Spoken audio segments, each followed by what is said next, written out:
Hello दोस्तों, नमस्कार। एक बार फिर से हम आप लोगों का इस यूट्यूब चैनल पर स्वागत करते हैं। मित्रों, आज हम सीखने वाले हैं लिमिट पॉइंट क्या होता है। इसकी बेसिक डेफिनीशन सीखेंगे। रियल एनालिसिस में आपको बहुत ज़्यादा मिलता होगा लिमिट पॉइंट क्या होता है, लिमिट पॉइंट को और किन नामों से जाना जाता है।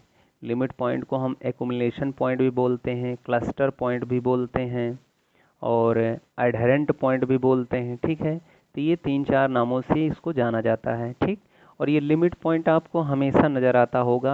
आप देखते होंगे रियल नंबर सिस्टम में भी आपको लिमिट पॉइंट की बात आती होगी, और साथ ही साथ जो है जब लिमिट पढ़ते हैं सीक्वेंस में तो वहाँ पे भी आपको लिमिट पॉइंट नज़र आता होगा। तो आज बेसिकली इसकी डेफिनीशन सीखेंगे और ये क्या होता है वास्तविक, इसकी बारे में हम लोग पर चर्चा करने वाले हैं। तो आइए देखते हैं लिमिट पॉइंट में क्या है।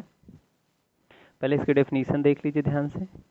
Let set S be a subset of real number, set of real numbers, a point P in R, R आपका set of real number है, ठीक है, is said to be a limit point, R an accumulation point, R a cluster point, R an adherent point of S।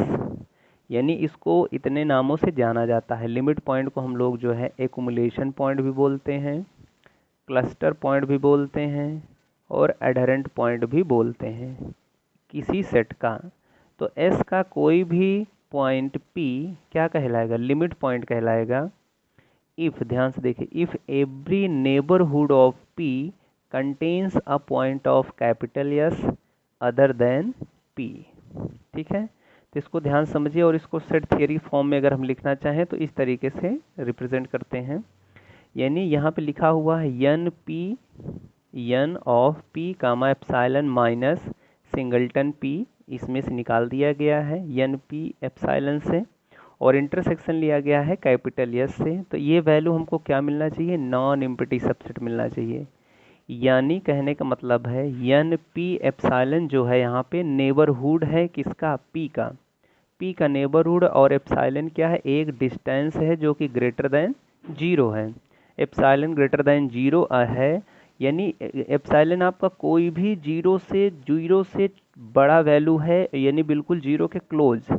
तो इस तरीके का अगर हम जो है कंसीडर करते हैं और पी हमारा वहाँ पे क्या है, पॉइंट है, तो उस पॉइंट का नेबरहुड निकालते हैं। अर्थात इसको हम ऐसे समझ सकते हैं, जैसे हमारे पास ये कोई रियल लाइन है, ये देखिए रियल लाइन है, और यहाँ पे P हमारे पास कहीं पे है ऐसे, तो हम P डिस्टेंस जो है उतना आगे चलेंगे। मान लीजिए इतना चले हमने, तो ये हो जाएगा आपके पास क्या, P प्लस एप्साइलन, और इतना ही हम पीछे चले जाएंगे। ठीक, तो ये हो जाएगा P माइनस एप्साइलन।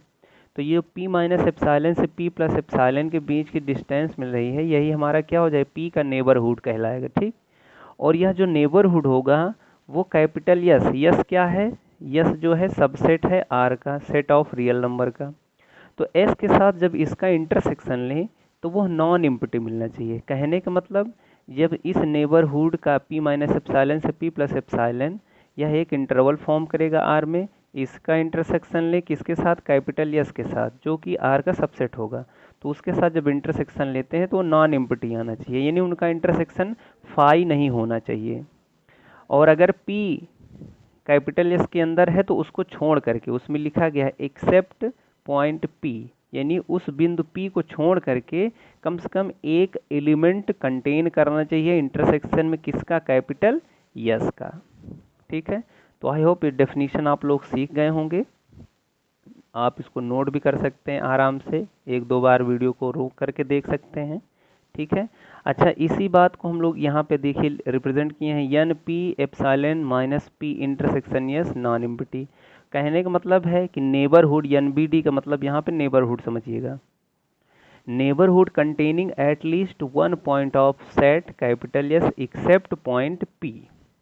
अथवा इसको ऐसे भी समझ सकते हैं, कहीं डेफिनेशन आपको ऐसे भी लिखा हुआ नजर आएगा, neighbourhood containing infinitely many point of the set yes, यानी जो नेबरहुड है P का वो S के इनफाइनाइट नंबर ऑफ एलिमेंट को भी कंटेन कर सकता है, या अगर आपको कहीं नज़र आए कि कम से कम एक पॉइंट भी S का कंटेन करता हुआ नज़र आए, तब भी P जो है हमारा क्या हो जाएगा, लिमिट पॉइंट हो जाएगा।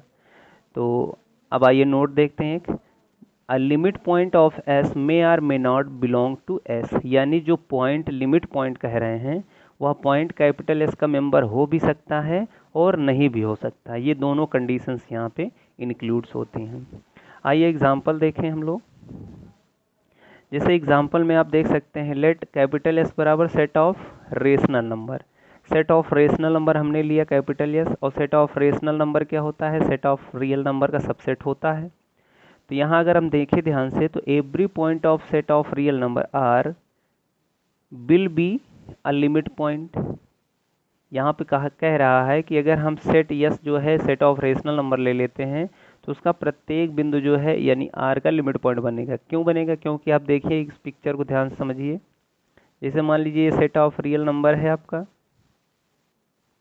अब कोई भी रियल नंबर यानी कोई भी रियल नंबर यहाँ पी आपने उठाया, तो पी का कोई भी नेबरहुड, छोटा से छोटा नेबरहुड लेंगे तो पी प्लस एप्सिलॉन, और इसी तरीके से पी माइनस एप्सिलॉन। तो कोई भी छोटा से छोटा नेबरहुड लेंगे तो उसके अंदर जानते हैं रेशनल डेंसिटी थ्योरम, किसी दो रियल नंबर के बीच में इनफाइनाइट रेशनल नंबर एग्जिस्ट करते हैं और इनफाइनाइट इरेशनल नंबर भी एग्जिस्ट करते हैं। तो रेशनल डेंसिटी थ्योरम से हमारे पास क्या हो जाएगी, या पी जो है एक नहीं infinite number of rational number को कंटेन करेगा हमेशा, चाहे जहाँ पे आप सेट ऑफ रियल लाइन में लें। ठीक है, तो इसलिए इसका जो सेट ऑफ लिमिट पॉइंट हो जाएगा पूरा पूरा सेट ऑफ रियल नंबर ही हो जाएगा। यानी क्यू का जो सेट ऑफ लिमिट पॉइंट की बात करेंगे तो पूरा पूरा सेट ऑफ रियल नंबर ही हो जाएगा। तो आई होप इस एग्जाम्पल को समझ पाए होंगे। इसी तरीके से आप नेक्स्ट एग्जाम्पल समझ सकते हैं। यहाँ पे दूसरा लिया गया है एस बराबर R, then every point of R will be a limit point. यानी अगर आप सेट यस जो है पूरा पूरा whole set of real line ही ले लेते हैं तब भी इसका जो है सेट ऑफ लिमिट पॉइंट कितना आ जाएगा, पूरा पूरा आर ही आ जाएगा। Because set of real number में कैसे एलिमेंट होते हैं, रेशनल नंबर होते हैं, साथ ही साथ इरेशनल नंबर होते हैं।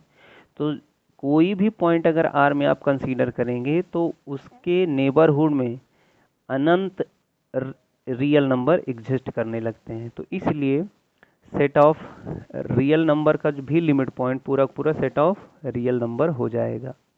लेकिन यदि अगर आप बात करें यहाँ पे सेट ऑफ इंटीजर पे, अगर आपसे कहें कि सेट ऑफ इंटीजर्स पे किसी भी नेबरहुड का जो है लिमिट पॉइंट बनेगा, तो सेट ऑफ इंटीजर पे देखते हैं तो सेट ऑफ इंटीजर में कैसे एलिमेंट होंगे, 1 होता है, 2 होता है, 3 होता है, 4 होता है, यानी पॉजिटिव रियल पॉजिटिव इंटीजर, और साथ साथ 0 होता है, निगेटिव इंटीजर होते हैं, एंड सो ऑन। तो इसमें कोई भी पॉइंट अगर लेंगे तो वह हमेशा जो है लिमिट पॉइंट नहीं बनेगा। क्यों नहीं बनेगा, क्योंकि मान लीजिए अगर जैसे p बराबर हमने 2 कंसीडर कर लिया, p बराबर 2 कंसीडर कर लिया, तो इसका अगर छोटा सा छोटा नेबरहुड कंसीडर करते हैं, मान लीजिए आधा ले लेते हैं एप्सिलॉन, एप्सिलॉन बराबर हाफ ले लें, तो इस केस में और ग्रेटर देन 0 है। तो अब इसका जो नेबरहुड मान लीजिए ये आ रहा है, तो इस नेबरहुड में तो इंटीजर का कोई भी पॉइंट नहीं आ रहा है 2 के अलावा, लेकिन 2 के अलावा भी मिलना चाहिए इसके नेबरहुड में और सेट ऑफ इंटीजर को का इंटरसेक्शन लें। तो यहाँ पे 2 के अलावा तो कोई नज़र आएगा ही नहीं, तो इस केस में यह फेल हो जाता है। इसलिए सेट ऑफ इंटीजर का जो लिमिट पॉइंट नहीं एग्जिस्ट करता है। इसी तरीके से सेट ऑफ नेचुरल नंबर भी ले लेंगे तो वहाँ भी लिमिट पॉइंट एग्जिस्ट नहीं करता है। तो आई होप ये एग्जांपल आप समझ गए होंगे। फिर आप जो है इसको अपने नोट कॉपी में नोट कर लीजिए। फिर हम जो है आगे मिलेंगे नए वीडियो के साथ। तब तक के लिए मित्रों, जय हिंद।